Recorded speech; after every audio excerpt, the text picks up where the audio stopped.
வணக்கம். ஆடிட்டர் கிருஷ்ணன் பேசுகிறேன்.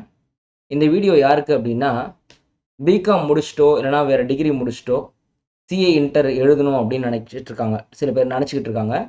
ஆனால் அவங்க இன்னும் ரெஜிஸ்டர் பண்ணலை அப்படின்னா, ஒருவேளை நீங்கள் செப்டம்பர் 25 எக்ஸாம் எழுதலாம் அப்படின்னு நீங்கள் மனசில் நினச்சிக்கிட்டு இருக்கீங்க அப்படின்னா, டிசம்பர் 31 ரெஜிஸ்டர் பண்ணிவிடுங்க. ஏன்னா உங்களுக்கு தெரியும்னு நினைக்கிறேன், 8 months study period mandatory. So August 31 தான் அந்த 8 மந்த்ஸ் ஸ்டடி பீரியட் முடியும் ஃபார் செப்டம்பர் எக்ஸாமினேஷன். ஸோ நீங்கள் டிசம்பர் 31 ரெஜிஸ்டர் பண்ணிட்டீங்கன்னா உங்களுக்கு அந்த 8 மந்த்ஸ் ஸ்டடி பீரியட் இருக்கும். ஸோ நீங்கள் வந்து எக்ஸாமுக்கு போகலாம். இப்போ ரெஜிஸ்டர் பண்ணிவிட்டு இதுக்கப்புறம் 2 குரூப் படிக்கிறது என்னை பொறுத்த வரைக்கும் டஃப் அப்படின்றதுனால நீங்கள் ஒரு குரூப் பிளான் பண்ணிக்கலாம். செப்டம்பர் 25 எக்ஸாம்ஸ்க்கு ஒரு குரூப் பிளான் பண்ணிக்கலாம். ஸோ இதை நான் ரெண்டாக பிரிப்பேன்.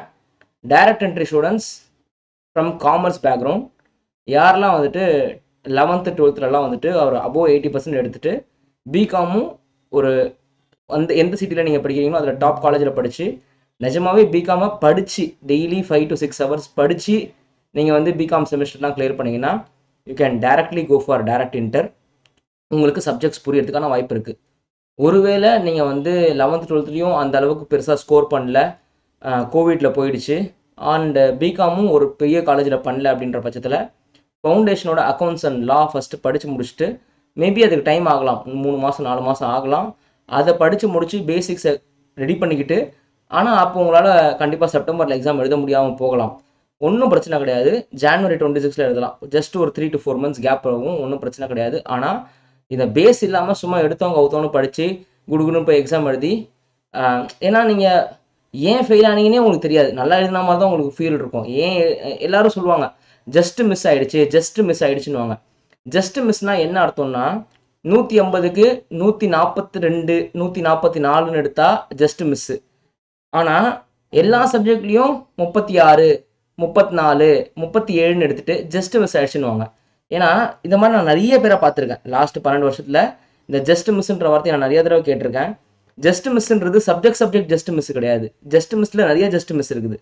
அதாவது ஓவரால் அக்ரிகேட், அதாவது எல்லா சப்ஜெக்ட்டும் நான் பாஸ் ஆகிட்டேன், ஓவரால் அக்ரிகேட் வந்து 50% வரணும்.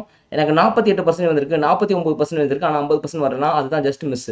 ஆனால் எல்லா சப்ஜெக்ட்லையும் 40 தான் வாங்க முடியல. 40 வாங்கினா கூட அது ஜஸ்ட் மிஸ் சொல்ல முடியாது. பிகாஸ் 120 தான் வாங்கியிருப்பீங்க, அங்கே 150 வாங்கணும்.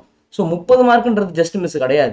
ஸோ நிறைய பேர் வந்துட்டு டைரக்ட் என்ட்ரி வரும்போது நான் சொல்கிறேன் பாருங்கள், என் ஃபவுண்டேஷன் பசங்க 18 வயசில் டைரக்ட், அதாவது இன்டர் பாஸ் பண்ண முடியாது. ஆப்ஷன் வந்து ஃபவுண்டேஷன் பாஸ் பண்ணிவிட்டு 17.5 வயசில் ஃபவுண்டேஷன் பாஸ் பண்ணுறாங்க. 18 வயசுக்குள்ள, அதாவது லெஸ் தென் 19ல் அவங்க இன்டர் பாஸ் பண்ணுறதுக்கான சான்ஸ், ஃபவுண்டேஷன் பாஸ் பண்ண பசங்க இன்டர் பாஸ் பண்ணுறதுக்கான சான்ஸ் நான் வந்து சொல்லுவேன் 55 to 60% இருக்குது.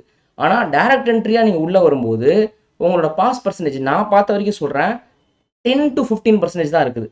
இது ஏன் அப்படின்னா பேசிக் ஸ்ட்ராங்காக இல்லை அப்படின்றது.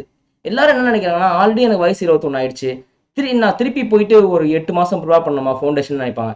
ஃபுல் ஃபவுண்டேஷன் ப்ரிவா பண்ணனாலும் அட்லீஸ்ட் அந்த 2 பேப்பராது இன்டருக்கு அது ரொம்ப முக்கியம். அதாவது ப்ரிவா பண்ணிட்டு இன்டர் பண்ணணும். இல்லைனா ஏன் படிக்கிறோன்னே இப்போ ஒரு ஸ்ட்ரக்சர் இப்படி வருது, இது இப்படி தான் எழுதி இப்படி கொண்டு வரணும், இதான் இதுக்கு லாஜிக் அப்படின்றதுலாம் அங்கே தான் இருக்கும். ஸோ நான் திருப்பி கிட்டத்தட்ட 4 வருஷமாக இதே விஷயத்தை நான் திருப்பி பேசிகிட்டு இருக்கேன். டைரக்ட் என்ட்ரி வரும்போது ஃபவுண்டேஷன் இருக்கிற அட்லீஸ்ட் இந்த 2 சப்ஜெக்ட், மொத்தமாகவே ஃபவுண்டேஷன் படிச்சிருக்கணும் முன்னாடி, படிக்கலையா அட்லீஸ்ட் இந்த 2 சப்ஜெக்டாவது தரவு பண்ணிட்டு உள்ளே வருது பெஸ்ட்டு. இல்லைனா வந்துட்டு ரொம்ப டிஃபிகல்ட்டியாக போகும். ஆல்ரெடி இந்த கோர்ஸ் ரொம்ப டிஃபிகல்ட்டு. யோசிச்சு பாருங்கள், ஒரு தடவை போயிடுச்சுன்னா திருப்பி உட்காந்து 5 மாதம் படிக்க வேண்டியிருக்குது, 4 மாதம் படிக்க வேண்டியிருக்குது. ஏன் ஃபெயில் ஆனோன்னு நிறைய பேருக்கு தெரிய மாட்டேங்குது. அட்லீஸ்ட் வந்து ஏன் ஃபெயில் ஆனோம், எங்கே பிரச்சனை ஆச்சுன்றதா தெரியலாம். இங்கே ப்ராப்ளமே அது தெரிஞ்சுக்க கூட மாட்டுறாங்க இந்த பசங்க. திருப்பி ஏதோ படையெடுத்து போகிற மாதிரி போயிட்டு தோத்துட்டு வந்துட்டு இருக்காங்க. இதை நான் நெகட்டிவாக சொல்ல விரும்பல, ரீசனை தெரிஞ்சுக்குங்க. ரீசன் தெரியணும்னாலே, இப்போ நம்ம ஒரு எக்ஸாம் எழுதுறோம்னா இந்த எக்ஸாமில் இந்த கொஷினை தப்பு பண்ணியிருக்கேன், இந்த கொஷின் எனக்கு 5 மார்க்கு 2 மார்க் தான் வரும்னு சொல்ல தெரியணும். ஏன்னா நான் வந்து என் கிளாஸ்லாம் பசங்க கிட்ட சொல்லுவேன், you should know your mark. நீங்கள் வந்து மார்க்கை ப்ரிடிக்ட் பண்ணுங்கள். அந்த மார்க்லேருந்து நான் கரெக்ஷன் பண்ணி கொடுக்குற மார்க் வந்து மேக்ஸிமம் 4 மார்க் தான் டிஃப்ரென்ஸ் இருக்கலாம், 5 மார்க் டிஃப்ரென்ஸ் இருக்கலாம். நீ சொன்ன மார்க்குக்கும் நான் கொடுக்குற மார்க்குக்கும் 10 மார்க்கு மேலாம் டிஃப்ரென்ஸ் வந்துச்சுன்னா you don't know how to evaluate the paper.